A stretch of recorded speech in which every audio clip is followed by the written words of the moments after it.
çocuklarımızın dünyasında büyük izler bırakan, bir ömür boyu unutamayacakları hatıralar biriktirmiş oldukları yaz Kur'an kurslarımız 11 Temmuz itibariyle sona erdi.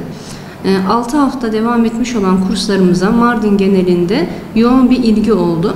Erkek öğrencilerin sayısı 18.213, kız öğrencilerimizin sayısı 13.289 olarak belirlenmiştir ve toplam sayıya baktığımızda 31.502 tane öğrencilerimizin camilerimize ve Kur'an kurslarımıza kayıt yaptırdıklarını görmekteyiz.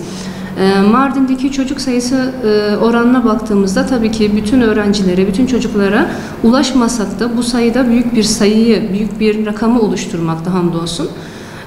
Ve bu çocuklarımız 6 hafta boyunca haftanın 5 günü 4'er saat olmak üzere hem dini bilgilerini hem Kur'an-ı Kerimlerini öğrenmekle beraber bir derslerini de etkinlik olarak geçirdiler. Şimdi çocuklarımızın ruh dünyalarında büyük bir iz bırakıyor dedik yaz Kur'an kurslarımız. Hocalarımız çocuklara sadece Kur'an-ı Kerim'i, elifbayı öğretme yanında o camiyi sevdirme noktasında, Kur'an'ı sevdirme noktasında büyük gayret sarf ettiler. Orada dinimizin güzel olduğunu, huzur verdiğini hissetmeleriydi. Amacımız buydu zaten. Ve bu amaç doğrultusunda da çocuklarımızın o yazın şartlarına rağmen, sıcağa rağmen Kur'an kurslarımıza, camilerimize coşkuyla gittiklerini görmek bizi çok mutlu etti. Camilerimiz adeta çocuklarla şenlendi. Bu noktada da biz amacımıza ulaştığımızı düşünüyorum Allah'ın izniyle. Bu yazın sıcağında, Mardin'de sabah uykudan feragat ederek kursa gelen her öğrencimizi tebrik ediyoruz.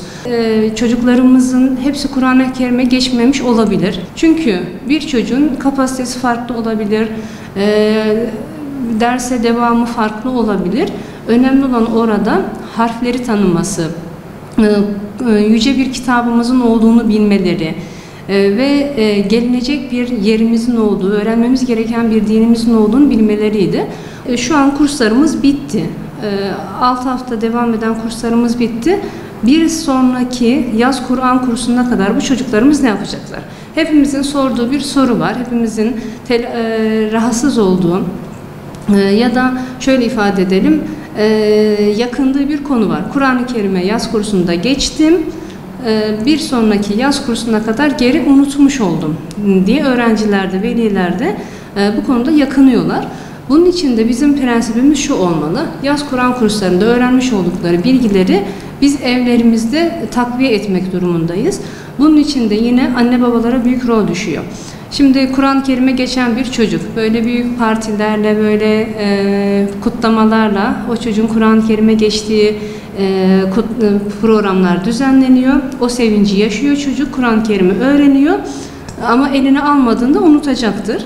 Bunun için de önce bizler veliler olarak elimizde Kur'an okuduğumuzu çocuklarımızın görmesi gerekiyor. Biz okuduğumuzda ben de bir sayfa okuyayım, azıcık ben de okuyayım diye çocuk hatırlayacaktır.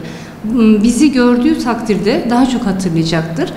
Bu noktada da bizim çocuklarımıza o öğrendikleri Kur'an-ı Kerim'i unutmamaları için destek olmamız gerekiyor. Bunun yanı sıra kış döneminde de Diyanet İşleri Başkanlığımızın okula giden çocuklarımız için ekstra programları var.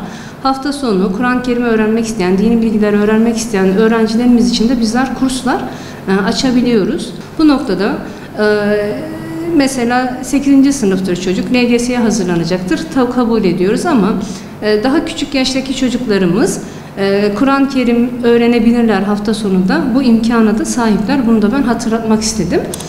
Rabbim evlatlarımızı hepimize göz aydınlığı eylesin.